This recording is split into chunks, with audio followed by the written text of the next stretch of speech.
mas eu acho que é legal a gente falar do contexto em que se chegou à eleição de 2012, e aí você vai me ajudar muito nisso, e eu vou colocar também alguns trechos de textos, que depois eu vou colocar todos os vídeos que eu citar aqui, textos, matérias jornalísticas, vão estar na descrição do vídeo para a galera que quiser pegar o contexto e se aprofundar mais no assunto, porque é uma live, na verdade, minha vontade era fazer uma live com a Vivi de cada eleição, né? Mas a Vivi, você não tem noção da agenda da Vivi, então temos que aproveitar esse momento. Então, assim, a gente chegava naquele momento, e é legal a gente colocar um contexto da torcida, que é diferente que eu vejo das outras torcidas, que a torcida do Flamengo já tinha se esgotado, né, com relação ao modelo de como o clube era administrado. Que é aquele velho clube, né, administrado pelo amadorismo, do dirigente que não tinha hora de chegar no clube, que só poderia assinar um cheque, alguma coisa, a partir das 18 horas da tarde, quando ele acabava o horário comercial da empresa dele, né, aquela coisa amadora que perdurou durante o futebol brasileiro, até, vamos dizer assim, até a gestão do Bandeira, que acabou virando um case, né, de sucesso, e aí entra aí também algumas ações, né, de pedido para que os torcedores se associassem ao clube, visto de que somente dessa forma se poderia mudar alguma coisa, em que novas cabeças, né, novas cabeças pensantes estivessem lá dentro para acabar, né, com aquele sistema, vamos dizer assim. Então, é legal dizer o seguinte: a torcida queria romper com aquele modelo, né? Ou seja, não queria que novas cabeças entrassem para continuar perpetuando aquele sistema. E aí eu vou destacar aqui, antes de botar as considerações da Vivi sobre isso, um texto cara, tá lá no blog, de 2012, que é um texto do Ronde Ramone, acho que ele publicou. Você deve lembrar do Ronde Ramone, né? O Daniel, que publicava lá no Urublog. Sim, sim. E ele tinha feito um texto, acho que foi no DNA Rubro Negro, e me autorizou a publicar esse texto no blog Ser Flamengo em 2012. Então, primeiramente, ele fala o seguinte aqui, um trecho do texto. O título desse texto, se a galera já quiser procurar, se chama A Importância de Sermos Sócios do Flamengo. E ele fala o seguinte: então vai de uma arrancada só. Você está cansado de ver o Flamengo não aproveitar o potencial que tem? De lamentar como um clube com tanta torcida ainda arrecada tão pouco, gasta tão mal, tem uma estrutura tão rudimentar, uma classe política que não se renova, que não se relaciona de forma satisfatória com a nação? Se você está balançando sua cabeça positivamente, a resposta que eu te dou, você até já sabe: vire sócio do Flamengo. O Flamengo é um clube com uma característica diferente. A maior parte de sua torcida está fora da cidade de origem, algo em torno de acachapantes, 80%.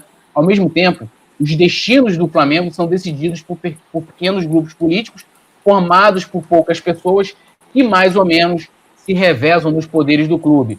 Então, essa aí, vamos dizer, é o primeiro exemplo. E o segundo exemplo que eu quero mostrar aqui para o pessoal é também de uma ação que foi feita em 2012, e aí se falou sobre isso, né, que era uma manifestação chamando Associe-se para Mudar, acho que a galera tá vendo aí, e aí começou com o Renato Cross também, que é um amigo nosso, que era lá do blog Flamanudos, e eu publiquei isso na época também, em 2012, no blog, e tem um trecho que fala o seguinte: eleição após eleição, sempre os mesmos nomes concorrem, são eleitos e tomam as decisões do Flamengo. Será assim para sempre enquanto novos sócios não entrarem com novas ideias. Somente nos associando é que poderemos mudar essa situação.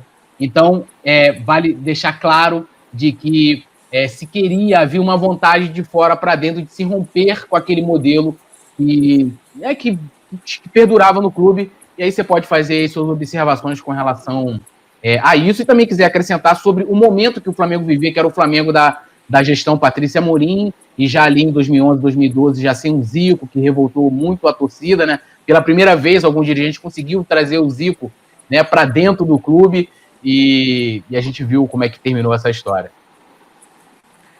Vou começar com uma frase. Tá bem meu microfone? Tá, show de bola. Então, vou começar com uma frase que eu lembrei aqui do Aristóteles. É isso mesmo. Aristóteles, o pensador. Que todo homem é um animal político. Todo homem é um animal político. E toda comunidade visa um bem. E eu lembro quando despertou em mim, nos meus colegas de blog, vamos falar alguns termos que talvez tenhamos que explicar. Mas eu lembro quando despertou em mim esse animal político, a vontade de cobrir as eleições do Flamengo, de entender as eleições do Flamengo, de viver as eleições do Flamengo, estava despertando, como você já bem contextualizou, em outros torcedores, a necessidade da mudança. Eu tenho uma memória afetiva de eleições do Flamengo.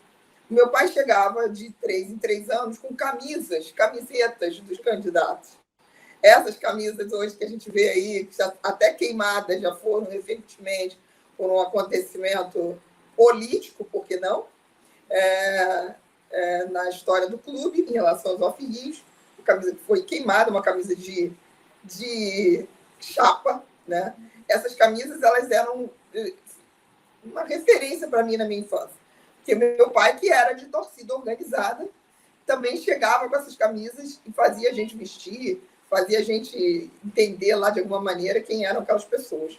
A gente não entendia porra nenhuma, obviamente. A gente queria ir para o Maracanã, escorregar na arquibancada, tomar mate, comer biscoito Globo e ver o jogo, óbvio. E torcer pelo Flamengo, óbvio. Estou falando de uma memória afetiva infantil.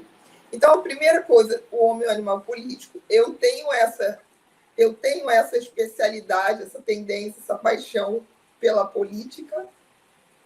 E eu tenho outra frase do Aristóteles, que ele diz que todo homem vive em comunidade, o bem, busca o bem da comunidade.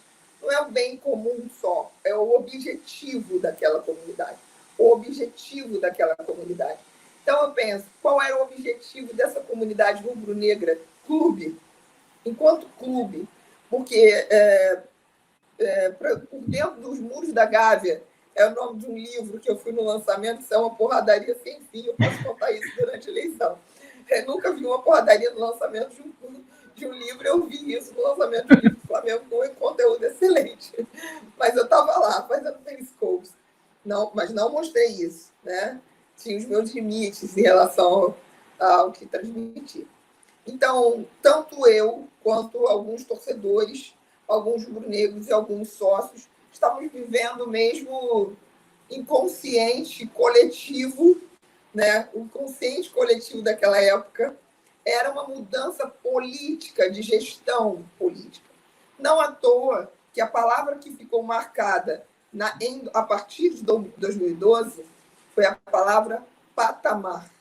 Ops, falha. A palavra paradigma. Patamar foi a outra palavra associada a uma quebra de organização, né? Quebra de posturas, quebra de filosofia. Então, 2 palavras marcaram a história política do Flamengo. Paradigma, quebra de paradigma, né? Paradigma e patamar. Outro patamar. Então, a gente acompanhou isso. Eu acompanhei porque despertei como sócia, como torcedora, esse ser político, esse animal político voltado para o Flamengo. Assim, e amigos em comum também. Estava no inconsciente coletivo, já disse. E as histórias políticas que eu tinha, a minha memória afetiva em relação às camisetas que meu pai levava, e depois eu fui conhecendo os personagens pessoalmente, eram histórias terríveis em relação às eleições do Flamengo. É cada história que eu não posso nem contar, que eu não fui autorizada a contar essas histórias de eleição.